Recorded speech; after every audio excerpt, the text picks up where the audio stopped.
What is going on, guys? So I wanted to get on and get you guys a quick update. It's not going to be as long as earlier this morning. I am beat. It is quarter after 9 p.m. It's been a very long day. The site is should be coming live momentarily. It's a very dramatic day of us. We had two teams. One team working on the old site. I think I explained that last night. The site that built the current site. They're working away at that.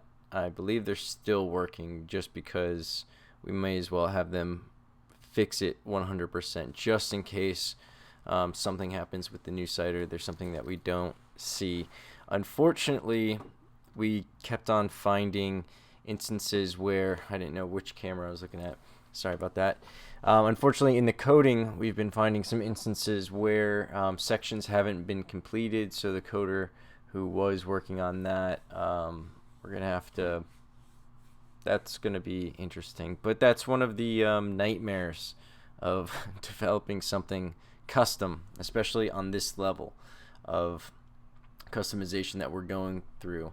I wanted to walk you guys through the new meal prep platform. So we're going to do a live. I know not all of the functions are there, but just to show you guys kind of what we're looking at right now. They're importing data. So we were actually having some issues with actually, let's see if the site's open. Hold on one second. Let's switch over.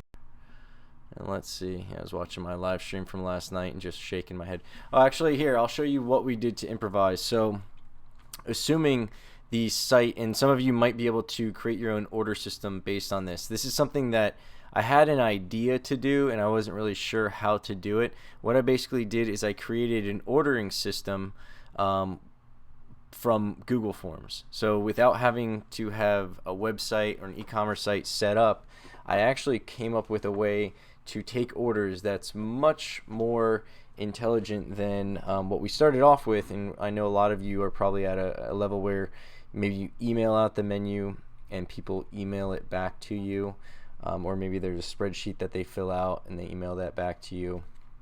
This is pretty cool. So I actually originally created everything on a spreadsheet. So these items are basically Google Forms. If you're not familiar with it, it's in the Google Suite, and I'll put a link. I think I have an affiliate thing, and I'd really appreciate it. Nobody's used it so far. I think I did one video about Google Suites, and Google Suites is Google Suite. The tools in Google Suite are huge for an entrepreneur. If you're not familiar with Google Drive and all that cloud-based stuff, they have super useful and very simple and very cheap software available. And Google does a lot of free stuff. They do a lot of super cheap stuff. And I'm torn between, I do like Mac as far as, the computer I use is a Mac. The phone I use is Android. Don't hate me. That's just how I am. I know it's not a popular thing, but the one thing I do love about Google is they do have a lot of cheap stuff. And so in any case, Google Forms is a way for you to create, I have another video where you can create surveys and polls, intake forms. You can use it as a rudimentary landing page, and you can even, in this case, make a menu. So what I did here is I took all of the items and basically turned them into questions. And then the answer to the question was how many of these items. So basically this form is treating it as though the question is the menu item, and then the question, the question displayed is the menu item.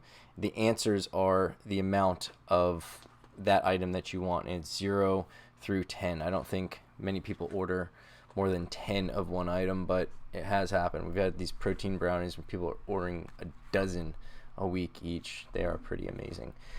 So as you can see, I've got their account information. I wanted them to know that this was their account information, so the email that they give me is going to be the email associated with their account, because that's what I'm going to use to connect this information with their account. You need some kind of identifier, a unique identifier. Email is a great one. Not too many people share emails, whereas phone numbers, theoretically, if you're ever getting into database management kind of stuff, you'll know phone numbers could be shared in theory, so emails are normally best, or a unique client ID. But in any case, not getting into database management stuff. But this is the SKU, as I've told some of you. I know some of you use SKUs, some of you guys don't. SKU is just a unique identifier for that meal. So the SKU, then I've got the name of the item with the description of what's in it. And then this next item is in Google Forms, you have the question. So now the question is being replaced with, so instead of think of any question. What's 3 plus 7? Instead of it saying what's 3 plus 7 and then having multiple choice, it's saying the menu item name, and then, like I said before, it'll be a drop down of how many items 0 through 10 of this item do you want. The description actually comes below the question. So I guess in the context of a quiz or a survey or something, if you had to go into more detail about it, that's what the description would be. So it's a smaller font that'll show up, and that's where I'm putting the macros. So it'll still have the SKU, which is what our guys need, the menu item and the items that are in it, the description, the sides and whatnot, all the ingredients will be in the, so the description of the meal actually won't be in the description. It's confusing. You don't need to know it. The pertinent information is going to be in there so that they're going to be able to select what they need to. Now, then I've broken it up by what I figured is we have a very extensive menu, over 100 items every week.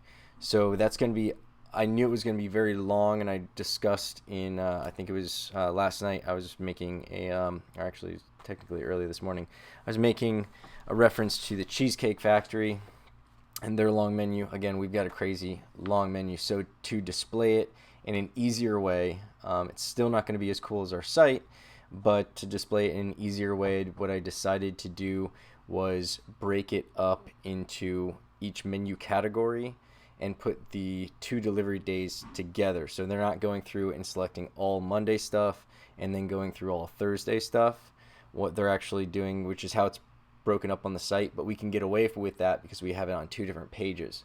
So breaking it up Monday and Thursday makes sense on the site, because you're also able to scroll through the different menus more easily. You'll see the way that this is, the term is paginated, which is basically just a fancy word to mean broken up by pages.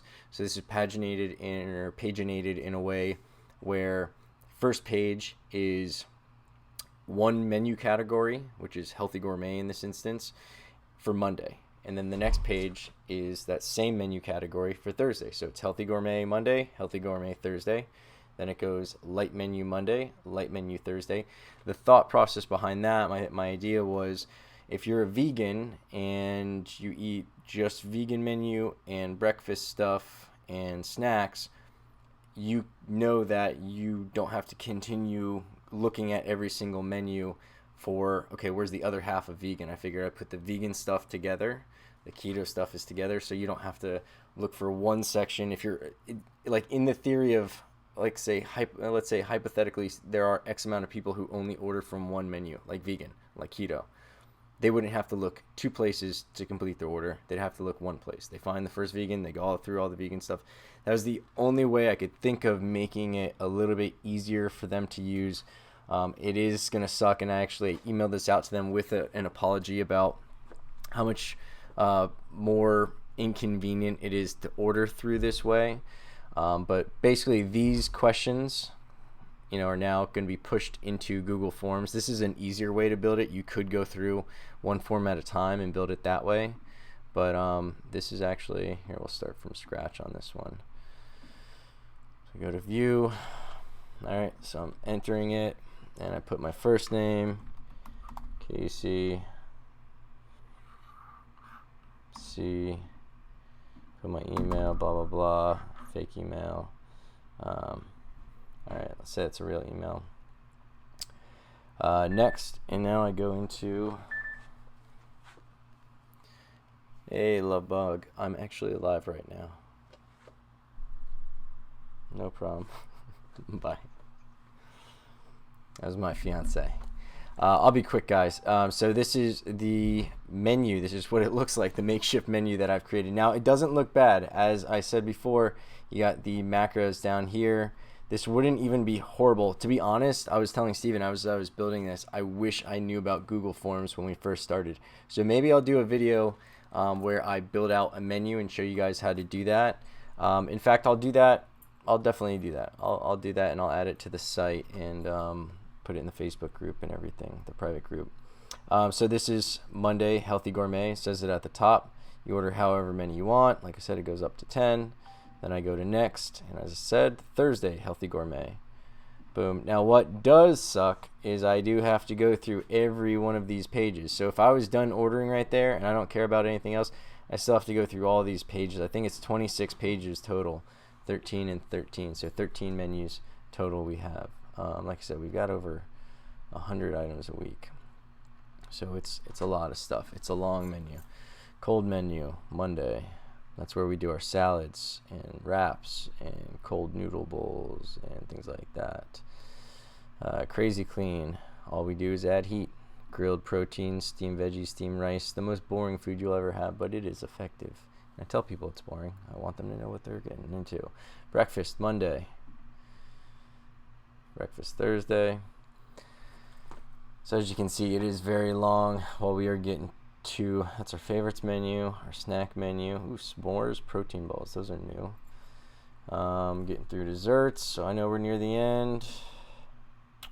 Kids menu, Thursday kids menu. Family meals. Someone was actually discussing family meals in the group. Maybe it's on one of the live chats, I forget. But it's family meals, great. Boom. So now that order is submitted. They get that confirmation at the end. That now gets sent to the work request site. Right here. It'll show up here. It takes a little bit of time. So that order will show up, and we'll gradually collect them one by one and have everybody's order in. Then we'll be able to put them in manually and either push through the billing automatically, or worst case scenario, we have to bill them manually. It would suck, but not as much as not getting that revenue in. Now, this is a plan B. A lot of you, if you aren't using something that's as aesthetically pleasing, especially if you have a shorter menu than this, this definitely beats a spreadsheet. Now, what is nice, while it is long, what I was really afraid of is whether or not it would force an order. What I actually did is I put a 0 here just in case it started with a default order. Default answer. But as it turns out, if you don't touch anything, it lets it stay blank. So what I mean by that is I don't have to go through here and be like, don't want this. Like, that would really suck if people had to indicate that they didn't want something or they wanted 0 of something for it to work. With this, you just have to touch the ones that you want, and unfortunately can't skip to the end or anything. That would be pretty cool, but that would probably be getting into coding, and honestly, this should be able to be fine. Like I said, this is way better than what we had. We went from this to an e-commerce site. We went from a spreadsheet and emailing and text to an e-commerce site. So if we had something like this, it would have been way easier. Especially, I know a lot of you guys haven't seen my earlier videos. I love getting into database management systems. I love getting into even spreadsheets and Zapier and all sorts of database stuff. I love playing with data. So I know how to automatically put this into, I could probably figure out even how to put this into, if you're not familiar with it, the Beast 6 is what I refer to very affectionately as an order system that I created. You'll probably see it in the notes below. I'll put a link there. I always give it out for free, but it's an order system that allows you to track orders. We don't use it anymore because now we're on software, but it's built off of a spreadsheet. And I have so many cross formulations and these not scripts really, but they're cross formulations that pull data, and it kind of works like a regular piece of software to at least calculate things. So it'll help you track up to 620 orders a week. I've got a demo on it. Like I said, I give you the download for free. It's yours to have. And what I could do, now that I'm explaining what that is I could actually make it so that orders are automatically populated into that, and it'd just be super cool. Like I said, we don't use it anymore, so I wish I did this back then. Maybe that'll be the project. It'll probably take some hours to figure it all out, but what I could do is maybe do a multiple part video series where I teach you how to build this, then the next evolution of it. I'm not going to teach you how to build the order system, the beast, just because it takes me 40 to 60 hours to build it, and I don't think anybody cares that much, and honestly it'll be obsolete as soon as our new system is up. And that's a perfect segue back to what we were originally looking at. Let's see if the new system's up. Now, those of you who were on last night, you know what the screen, no, unfortunately it's not up yet. So they are pushing it currently. They're in the process of doing it. Here's my little YouTube. So yeah, it's not up yet. So there goes the walkthrough. Here's what I'll do though. I'll move it back to the main thing. What I will do for you guys, can I switch cameras? I really like this camera, but I'm on this camera. What I'll do for you guys is I will do a walkthrough. As soon as we have it up, I'll do a walkthrough through the front end and the back end. I will watch out for client data. Last time there was an issue and I had to blur out client data because there were parts that I didn't realize. I thought it just showed names. I didn't realize it showed their email, so I had to immediately scrub that from the video. I had to block it out in a sloppy way. So what I'll do is I'll do a walkthrough of a safe version. I'll do it on the Facebook group because you guys have been awesome in there. So that'll be one of the benefits of being in the Facebook group. I know you guys are probably watching this on YouTube right now just because YouTube's easiest for me to stream live on right now, but I will set it up to stream on Facebook just for you guys. And we'll be able to go through the front end, the back end. I'll show you the new stuff. I'll show you the stuff that isn't working yet, but I'll tell you what we have as far as new features that I really think that it sounds very pretentious, but I think this is going to be the most advanced piece of software in this industry. Our last site was. We were very keen to our competition. When it launched, it was heads and shoulders above a lot of other software, all the other stuff that we could find. It had a lot more features. We had to remove some of them just because we were having issues. It was, as I explained last night, and I don't want to get in too long of a video, just wasn't the right platform for us to build a piece of software to do what we need. The system that we need couldn't really be built on Laravel, which is a system that we use for this current site. It's a great site for a regular system. We're looking to do something that has a lot of crazy capabilities that you guys would probably never need in your companies, but it's kind of just been, I don't know, it's kind of just been something we've been kicking around for years. So it's a pursuit that we have been looking to bring to fruition for a long time. And it's nice to know that it's finally around. This is a horrible way for the transition to happen. As I was explaining on the live video last night, it's very dramatic, this whole situation. Like it's like down on the line. It couldn't be more dramatic if it was written. So I'll probably share more once we're on the other side of this. But I'm very much looking forward to tomorrow waking up and having the site working, being able to walk you guys through it. Now, I also want to talk about the coronavirus. Coronavirus has been moved to a global pandemic. The WHO just reported that. I had a video, my first live video a couple days ago was discussing the coronavirus and how it's going to impact economies and this business. Right now, we're already seeing an influx of people who are looking to avoid shopping. As I predicted, we are talking with some local restaurateurs and seeing if there's some ways that we can pool our intelligence and resources. And we're going to sit down with one of the guys from a local restaurant group here who's got a lot of experience. Even though it's a different business, it's something that's relatable. And I look forward to gaining any knowledge or kind of ideas on what to look for, what to think about. There might be problems and solutions that I haven't thought of that he's going to have. So I'll definitely share anything fruitful that comes out of that conversation. Again, we're going to be meeting with him on Friday. He owns a few restaurants down here. He actually has a few different concepts, so he's pretty well versed all around. Bright guy named Vaughn, who's down here in Boca. If you're in Boca, you know a couple of his restaurants. Kapow, Dubliner. Kapow actually has 2 locations. I think they're looking to open up another 1 or 2 in the next year. And I'm just, it's a very similar industry in that, food and sourcing food and all of that when there are shortages and droughts, and where to go, if there's any local secrets or ways to adjust the menu to be more favorable to the stuff that is in season. We're having these discussions with Chef as well, but we're just trying to plan for the worst case scenario. What's the most sustainable stuff that we'll be able to source if, sourcing food and stuff like that becomes an issue, just so that we can kind of think about these solutions before, the problems are at our door. Again, I don't want to be a fear monger, but this is about being responsible. As a leader, you have the responsibility to go through these things. You can't just wait for things to unravel, because when you're at our level or bigger, you'll have, we've got dozens of people with all of their families who rely on us being able to navigate the business the correct way and plan for things and see things that maybe not everybody else sees. So you want to have that same kind of mentality. You can't just be like, oh, I don't know what's going on. Like, you have to tune in.